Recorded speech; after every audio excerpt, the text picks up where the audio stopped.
नमस्कार दोस्तों, स्वागत है आपका एक बार फिर से आपके अपने YouTube चैनल कंपटीशन प्रिपरेशन पे।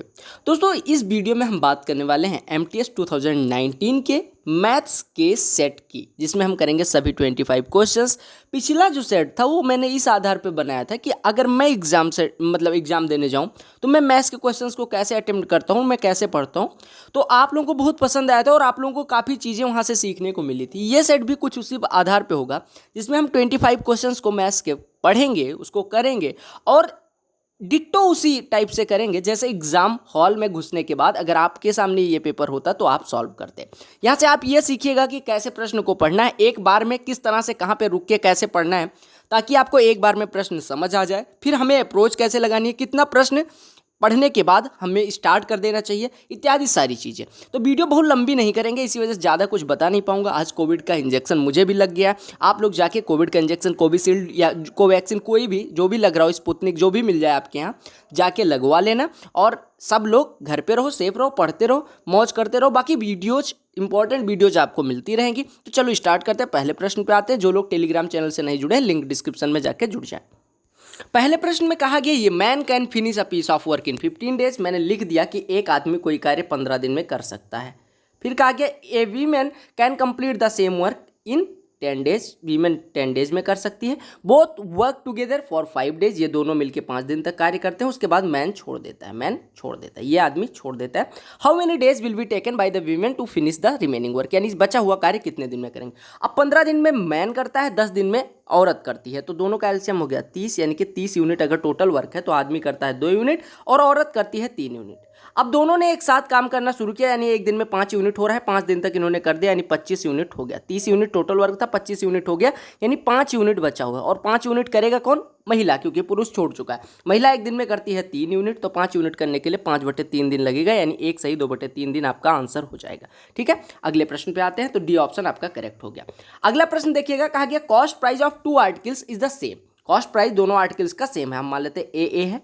कहा गया 1 article among them is sold at a profit of 15%। एक को 15% लाभ पे बेचा जाता है। और कहा गया other is sold at profit of 12%। दूसरे को 12% प्रॉफिट पे बेचा जाता है। कहा गया if difference between their selling prices is 18 then what is the cost price of each article. कहा गया अगर उनके विक्रय मूल्य का जो अंतर है वो 18 रुपये। आपको दिया गया कि क्रय मूल्य अगर दोनों का सेम है तो ए का 15% इधर लाभ हो रहा है, ए का 12% इधर, यानी दोनों के लाभ के बीच में जो अंतर होगा वही उनके सेलिंग प्राइस के बीच में अंतर हो जाएगा, क्योंकि क्रय मूल्य समान है। यानी ए का 15% ए के 12% से कितना ज़्यादा है? 18। यानी कि ए का 3% बराबर 18 हो गया, यानी ए का 1% बराबर 6 हो गया, यानी ए का 100% यानी ए बराबर हो गया 600। यानी क्रय मूल्य कितना हो गया? 600। यानी आपका ऑप्शन फोर्थ करेक्ट ऑप्शन हो गया। इससे आसानी से आप नहीं कर पाएंगे और इससे आराम से भी वहाँ एग्जाम सेंटर में नहीं करेंगे, इसी वजह से मैं एकदम आराम से करवा रहा हूँ। कहा गया monthly incomes of Mohit and Prakash are in the ratio of 2:3। Mohit और प्रकाश के इनकम की बात की गई है, 2:3 के अनुपात में इनकी इनकम्स है। कहा गया उनके एक्सपेंडिचर्स जो है यानी खर्चे जो हैं वो 3:5 के अनुपात में, यानी खर्चे 3:5 के अनुपात में है। कहा गया दोनों लोग 5-5 हज़ार रुपये बचाते हैं। अब आप मान लीजिए कि 2x ये कमाते हैं, 3x ये कमाते हैं, 3y ये खर्च करते हैं, 5y ये खर्च करते हैं। तो पहले की बचत हो जाएगी 2x - 3y, दूसरे की बचत हो जाएगी 3x - 5y, राइट। और दोनों कहा गया कि बराबर बचाते हैं, यानी दोनों 5,000 बचाते हैं, यानी दोनों की बचत बराबर हो गई। यानी अगर आप सॉल्व करेंगे तो x बराबर 2y आ जाएगा। x बराबर 2y यहाँ पे पुट करेंगे तो पहले की कमाई हो जाएगी 4y और दूसरे की कमाई हो जाएगी 6y। अब आपसे कहा गया कि उनकी इनकम्स का सम क्या है। अब आप सीधे सीधे देखो कि अगर 4y मोहित कमाता है और 3y खर्च करता है, यानी y बचाता है, और बचत जो दी गई है वो 5,000 दी गई है, यानी y बराबर 5,000 दिया गया। आपसे पूछा गया इनके मंथली इनकम्स का सम, यानी 4 + 6y पूछा गया, यानी 10y पूछा गया। अगर y बराबर 5,000 है तो 10y बराबर 50,000 हो जाएगा। बहुत आसानी से हमने ये प्रश्न भी कर लिया। समझ आ गया। अगर आपको पार्टनर्स इसमें रेशियो के किसी क्वेश्चन में दिक्कत है तो आप जाके रेशियो प्लेलिस्ट चेक कर सकते हैं, राइट। कहा गया what is the area of triangle whose sides are 7, 24, 25। 7, 24, 25 जिस त्रिभुज के भुजाएं हैं उसका क्षेत्रफल क्या होगा। तीनों आपको पता है ट्रिपलेट है, यानी ये 7 है, ये 24 है, ये 25। तो आपको पता है ट्रिपलेट है, यानी कि राइट एंगल ट्रायंगल बनेगा। इसकी एरिया होती है हाफ इंटू आधार इंटू ऊंचाई, यानी हाफ इंटू 7 इंटू 24।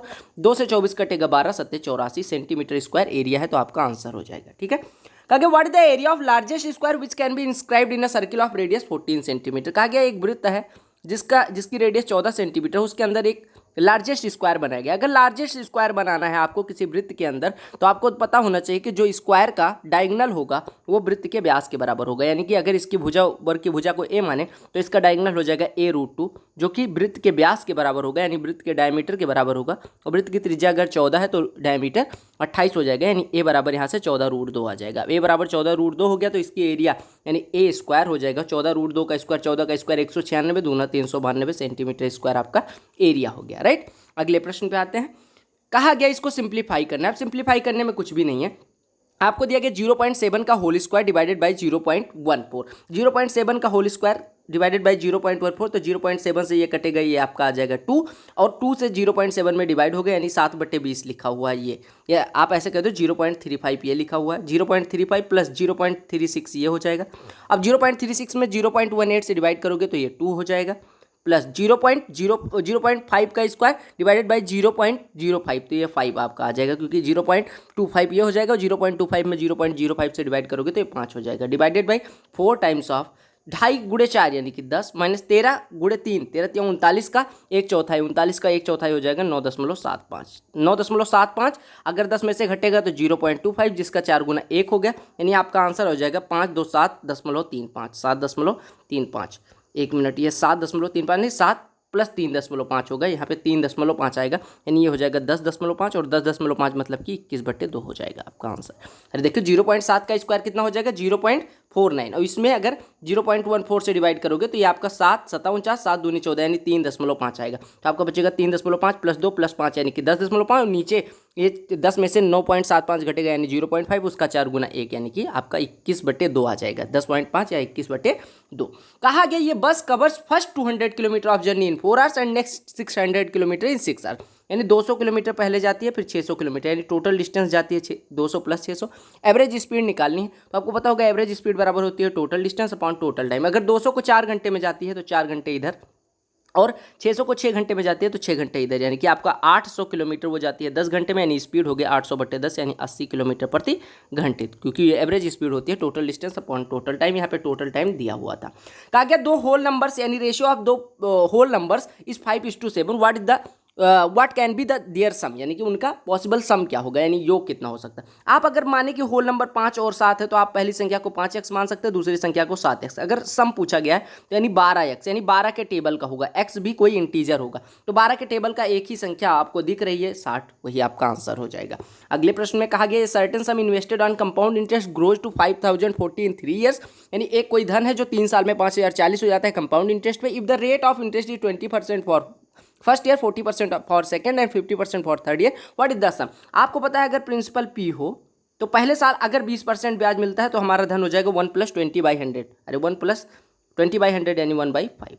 दूसरे साल 40% यानी 1 + 2/5, 40/100 को 2/5 लिख सकते हैं, इंटू 1 + 1/2 इतना हो जाएगा, क्योंकि आपको पता हो P × 1 + R/100 बराबर होता है A, यानी कि ये अमाउंट हो गया 5040। अब इसी को सॉल्व करना, ये हो गया 6/5, ये हो गया 7/5, और ये हो गया 3/2। काट दो जो भी कट रहा है, तो कुछ कटवट रहा नहीं है, 2 से ये 3 हो जाएगा, 3 × 7 = 21, 3 × 63, यानी 21 × 3/25 लिखा हुआ है। P × 21 × 3/25 बराबर 5040। अब इसी को काट पीट दो जो भी कट रहा है, तो 21 से काटोगे 21 दूना 42, और ये 8 21 चौको 84, ये 0, 3 से कटेगा 80, 25, यानी P बराबर हो गया 25 × 8, यानी कि 25 × 80 यानी कि 2000। प्रिंसिपल हमारा आ गया 2000। आपको पता होगा principal into 1 + R1/100 into 1 + R2/100 plus into 1 + R3/100, यही होता है फार्मूला अगर अमाउंट निकालना है तो।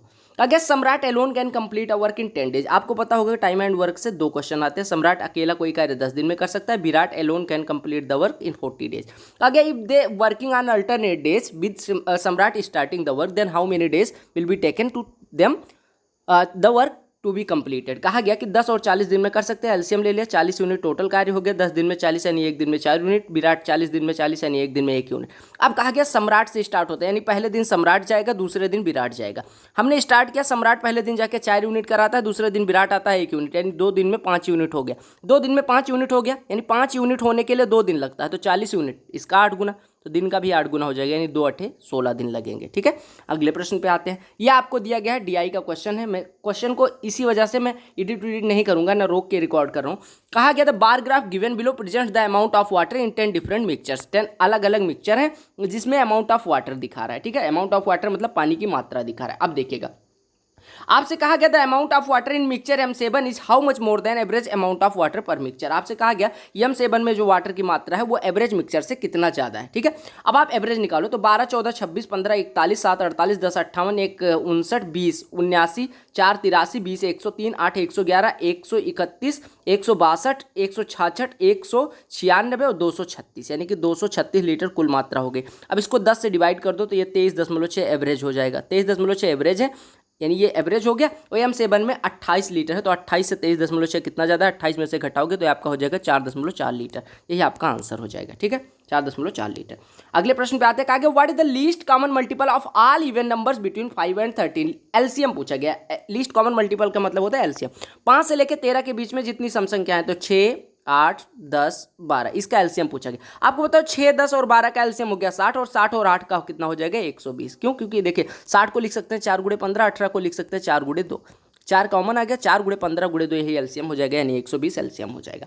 कहा गया average of 12 numbers is 48, each number is increase by 11, then what will be new average. आप ध्यान रखिएगा कि अगर कुछ संख्याओं का एवरेज दिया गया है, मान लो k दिया गया है, और सभी संख्याओं में कुछ जोड़ा जाता है, कुछ घटाया जाता है, कुछ गुणा किया जाता है, कुछ भाग किया जाता है। मान लो a जोड़ेंगे तो एवरेज k प्लस ए हो जाएगा, घटाएंगे तो k माइनस ए हो जाएगा, गुणा करेंगे तो k इंटू ए हो जाएगा, और अगर भाग करेंगे तो k बटे ए हो जाएगा। यहाँ पे क्या किया जाता है, प्रत्येक संख्या को 11 जोड़ा जाता है, यानी एवरेज k प्लस 11 हो जाएगा। एवरेज पहले था कितना 48, अभी कितना हो जाएगा 48 में 11 बढ़ जाएगा, यानी 48 प्लस 11 यानी 59 हो जाएगा। अगले प्रश्न पे आते हैं। कहा गया ये sum of 1500 is invested at simple interest for x months, if rate of interest is x by 8% per annum, then the sum grows to 1590, what is the value of.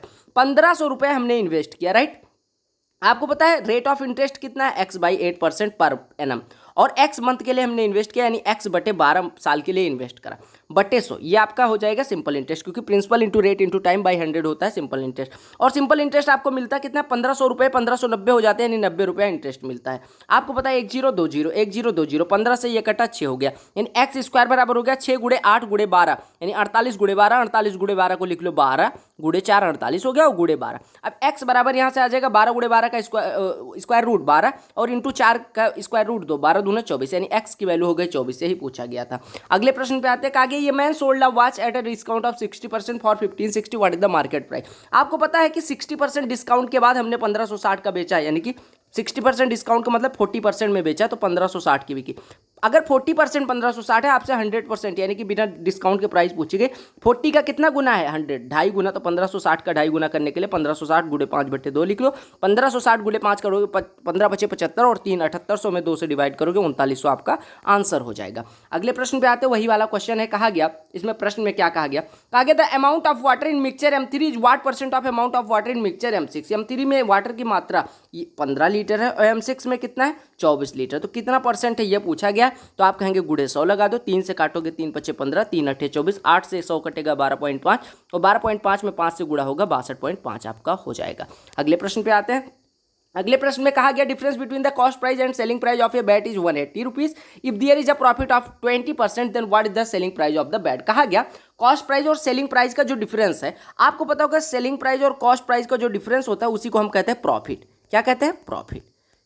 ठीक है, और प्रॉफिट आपको दिया गया है, यानी सेलिंग प्राइस और cost price का डिफरेंस दिया गया 180 रुपीज। अच्छा ठीक है, कहा गया प्रॉफिट परसेंट 20% है, यानी कि जो ये प्रॉफिट आया है वो 20%। 20% किसका? हमेशा प्रॉफिट कॉस्ट प्राइस का निकाला जाता है, यानी कॉस्ट प्राइस का 20% हमें प्रॉफिट होता है, जो कि 180 के बराबर है। यानी कॉस्ट प्राइस का 20% अगर 180 के बराबर है, यानी 1% 9 के बराबर है। 1% अगर कॉस्ट प्राइस का 9 हो गया तो 100% 900 हो जाएगा, यानी कॉस्ट प्राइस हो गया 900। अब यहाँ पे कॉस्ट प्राइस की वैल्यू 900 है, लाभ 180 का है, तो सेलिंग प्राइस कितना हो जाएगा 180 प्लस कॉस्ट प्राइस, यानी 180 प्लस 900, यानी कि 1080 आपका आंसर हो जाएगा। ठीक है, कहा गया वही वाला प्रश्न है डीआई वाला। कहा गया कि what is the average amount of water पर मिक्सचर। हमने निकाला था 236 आया था, 236 आया था, हाँ 236 बटे 10 हमने किया था। अब देखो हमने वहाँ पे जोड़ा था तो उसी का फायदा ले रहे, 236 कुल आया था, 10 से डिवाइड किया था, हमारा एवरेज आ गया था 23.6 लीटर पर मिक्सचर। तो आपका आंसर हो गया 23.6 लीटर पर मिक्सचर। तो अगर आप एक क्वेश्चन में डीआई में कर लेते तो बैंक की डीआई नहीं है कि अलग अलग आती है, यहाँ पे एक डीआई पे डिपेंडेंट दूसरी डीआई आती है। कहा गया number of tables that can be purchased by a man in 2800 gets reduced by 20 if the price increased by 40%, what is the initial price of each table. हम मान लेते हैं कि भैया 2800 रुपए में आपसे कहा गया 2800 रुपये में एक आदमी 20 टेबल कम खरीद पाता है अगर हम प्राइस को 40% बढ़ा देते हैं। आप मान लो कि पहले प्राइस थी 5x, राइट, अभी 40% बढ़ गया यानी 2x बढ़ गया यानी अभी 7x हो गई। अगर 5x रही होगी प्राइस तो 2800 में कितनी खरीदेगा, 2800 बटे 5x, यानी हम कह सकते हैं कि 560 बटे x टेबल वो खरीद पाता होगा। अभी जब 7x हो गया तो आपको पता है कि 2800 में कितना खरीद पाएगा, 2800 बटे 7 यानी 400 बटे x टेबल्स इधर खरीद पाएगा। अब आपसे कहा कि टेबल्स की संख्या के बीच का अंतर यानी 560 बटे x पहले खरीद पाता था, 400 बटे x अभी खरीद पाता है, तो दोनों का अंतर आपको दिया गया 20, यानी आप कह सकते हैं 560 बटे x पहले माइनस 400 बटे x अब बराबर 20, यानी कि 160 बटे x बराबर आपका हो जाएगा 20, यानी x बराबर हो जाएगा 8। x बराबर 8 हो गया तो आपसे पूछा गया शुरुआत में कितना था मूल्य, शुरुआत में हमने माना था 5x, यानी हमारा शुरुआती मूल्य हो गया 5 गुणे 8 यानी कि 40 रुपए। तो यही कितना आसानी से हमने कर लिया। ऑप्शन से भी कर सकते थे कि 2800 रुपए था, मान लो 2800 रुपए में 40 के भाव से खरीदने जाते तो 70 खरीद पाते, अभी 40% बढ़ गया यानी कि 56 हो गया, 56 से खरीदने जाएंगे तो कितना मिलेगा आप निकाल सकते हो, यानी 56 से खरीदने जाओगे तो अभी 50 टेबल खरीद पाओगे, यानी कि 70 से 50 हो गया, यानी टेबल्स की संख्या 20 घट गई। तो आप ऑप्शन से भी कर सकते थे वैल्यू पुटिंग से। आपका सिंप्लीफिकेशन का क्वेश्चन है, बहुत आसान सा है। 1 - 1/4 होता है 3/4 प्लस 1/2 इंटू 1/2 यानी 1/4 डिवाइडेड बाई 2/5 यानी कि गुणे 5/2 लिखा हुआ है, डिवाइडेड बाई 2/5 में अगर 1/4 से डिवाइड करेंगे तो 8/5 हो जाएगा, प्लस 3/2 टाइम्स ऑफ 2 पंचे 10 माइनस 8 2/5 लिखा हुआ है, 2 कट गया यानी 8/5 प्लस 3/5 नीचे लिखा हुआ है यानी 11/5 नीचे लिखा हुआ है, ये लिखा हुआ 5/8 यहाँ यानी कि ये 6 प्लस 5 11/8 बटे 11/5 11 कट गया, 5 ऊपर चला जाएगा, 5/8 आपका आंसर हो जाएगा। ठीक है, अगले प्रश्न पे आते हैं। कहा गया x² + y² बराबर 100, x अनुपात y इतना है, x² - y² निकाल। x को 4 मान लो, y को 3 मान लो, लेकिन आपको ध्यान देना है x को 4a मानो, y को 3a मानो। क्यों? क्योंकि आपको पता है यहाँ पे स्क्वायर की बात हुई है, तो x को अगर 4 है y को 3 मानोगे तो 4 का स्क्वायर 16 और 3 का स्क्वायर 9, 16 9 25, a² बराबर आपको दिया गया 400। कहाँ पे? यहाँ पे देखिए x और y की वैल्यू रख दो, यानी a बराबर आ जाएगा 2। अब a बराबर 2 आ गया तो आपसे x² - y² पूछा गया, यानी 16 - 9 यानी 7a² पूछा गया, a की वैल्यू 2 रख दो, यानी 2 दूनी 4 7 28 आपका आंसर हो जाएगा। ठीक है, अगले प्रश्न पे आते हैं। आगे मीडियन निकालना है। मीडियन निकालने के लिए आप सबसे पहले इंक्रीजिंग ऑर्डर यानी बढ़ते क्रम में लिखोगे। बढ़ते क्रम में लिखने के लिए 4 6 7 9 पहले लिखो, 4 6 7 9, फिर आप लिखोगे 14 15 18, 14 15 18 और 21 26, यही आपका हो जाएगा 21 26, 14 15 18 21 26। अब नंबर ऑफ टाइम्स काउंट कर लो, यानी 3 3 6 3 9, 9 पद हैं। अब अगर पदों की संख्या n बराबर जो आ रही है वो ऑड है, विषम है, तो आपकी मीडियन बराबर होती है n+1/2 टर्म, यानी कि n+1/2 टर्म, यानी कि 9 + 1/2 यानी कि 10/2, यानी पाँचवां टर्म। पाँचवां टर्म कौन सा? 4 1 5, यानी मीडियन हो जाएगी 14। ठीक है, कहा गया what is the average of all the multiples of 6 from 20 to 80, यानी कि 6 के 20 से लेकर 80 तक के जितने मल्टीपल्स हैं उनका सम कितना होगा। तो आप ऐसे देख लो ना, 20 के बाद 24 एक आता है और 80 से पहले जस्ट पहले कौन सा आता है? 78 आता है। अब आप पदों की संख्या कैलकुलेट कर लो, आपको पता है पहला टर्म प्लस n-1 पदों की संख्या इंटू 6 बराबर 78 दिया गया, यानी n-1 बराबर हो जाएगा आपका 78 में से 24 घटेगा, 78 में से 24 घट। अच्छा, ये भी निकालने की जरूरत नहीं, हालांकि निकाल सकते हो, लेकिन मैं बता रहा हूँ ये भी निकालने की जरूरत नहीं। आपको पता है पहला टर्म, आपको पता है लास्ट टर्म। अब आपको पता होगा कि अगर पदों की संख्या n हो तो सम कितना हो जाएगा? सम बराबर होता है n/2 पदों की संख्या into 1 plus first term into last term, first term plus last term, यानी 24 + 78, ये हो गया सम। अब इसको पदों की संख्या से डिवाइड कर दो, यानी n से डिवाइड कर दोगे तो एवरेज आ जाएगा, यानी एवरेज बराबर हो जाएगा n/2 इंटू 24 + 78, n कट गया, यानी आपका 24 + 78 102 में 2 से डिवाइड करोगे 51। यानी यहाँ से हमने ट्रिक ये सीखी कि अगर आपको ऐसा दिया जाए कि 6 के मल्टीपल हो 20 से लेकर 80 के बीच में, तो 20 के जस्ट बाद वाला कौन सा है? 24, और 80 से जस्ट पहले वाला कौन सा? 78। इन दोनों का एवरेज ले लो, वही आपका आंसर हो जाएगा, यानी 24 + 78 आपका शॉर्ट ट्रिक बन के आ गया कि 24 और 78 का जो एवरेज होगा, 24 78 का योग 102, 2 से डिवाइड करेंगे एवरेज क्या होना जाएगा? वही एवरेज हो जाएगा। ये क्वेश्चन मैं आपको करवा भी दूंगा एवरेज में। ठीक है, कहा गया ये boat cover 64 kilometre up stream in 8 hours, यानी अप स्ट्रीम स्पीड कितनी होगी? 64/8 यानी कि 8। और कहा गया डाउन स्ट्रीम 120 किलोमीटर 12 घंटे में, यानी डाउन स्ट्रीम स्पीड कितनी होगी? 120/12 यानी कि 10। अब आपसे कहा गया बोट की स्पीड, ऑलवेज रिमेंबर की कैसे निकलेगी? बोट की स्पीड बराबर होती है up stream plus down stream by 2, यानी कि ये हो जाएगा 8 + 10 18/2 यानी कि 9 किलोमीटर प्रति घंटे। अच्छा, और आपको पता होना चाहिए कि यहाँ से स्ट्रीम की स्पीड कितनी आ जाएगी? स्ट्रीम की स्पीड आ जाएगी अरे बोर्ड की स्पीड आपको पता है, आप स्ट्रीम स्पीड होती है बोर्ड की स्पीड माइनस स्ट्रीम की स्पीड बराबर 8, यानी स्ट्रीम की स्पीड आ जाएगी 1। तो ये आप ऐसे कह सकते हैं कि जो स्ट्रीम की स्पीड होती है वो होती है down stream minus up stream by 2। ठीक है, तो आपको ये ध्यान रखना है कि ये क्वेश्चन यहाँ पे आंसर में कुछ गलत था। अब ये देख लीजिएगा कि आंसर में क्या गलत था। ठीक है, हालांकि मैं अभी देख लूंगा बाद में। कहा गया height of A right circular cone is 24 centimetre, यानी हाइट आपको दिया गया 24 सेंटीमीटर और रेडियस दिया गया 7 सेंटीमीटर। अगर हाइट 24 है, रेडियस 7 है, आपसे कहा गया cost of painting the curved surface area. Always remember कि अगर किसी को पेंट करना है तो पेंट करने में हमें कर्व्ड सरफेस एरिया पेंट करी जाती है। शंकु के लिए कर्व्ड सरफेस एरिया होती है pi R L. L slant height यानी तिर्यक ऊंचाई होती है। अब आपको पता है एल बराबर होता है अंडर रूट में r square plus h square. आपको पता है 24, 7 और 25 ट्रिपलेट बनाते हैं, यानी अगर 24 और 7 आर और एच है तो एल की वैल्यू 25 हो जाएगी। यानी आपको कौन सा एरिया पेंट करना है, पाई आर एल, यानी 22/7 इंटू रेडियस 7 इंटू एल की वैल्यू 25 है, यानी 550 आपको पेंट करना है। आपको पता है 1 सेंटीमीटर स्क्वायर पेंट करने का खर्चा 6 रुपये आता है, तो 550 का हो जाएगा 550 गुणे 6, 500 गुणे 6 3000 और 50 गुणे 6 300, यानी 3300 रुपये टोटल लगेंगे। तो ये थे आपके 25 क्वेश्चंस। आई होप आपको सारे क्वेश्चन समझ में आ गए होंगे। अगर आपको वीडियो पसंद आती है वीडियो को लाइक करिएगा और ऐसे बहुत सारी वीडियोज आपको चैनल पे मिल जाएंगे। चैनल को सब्सक्राइब करना ना भूलें। Telegram channel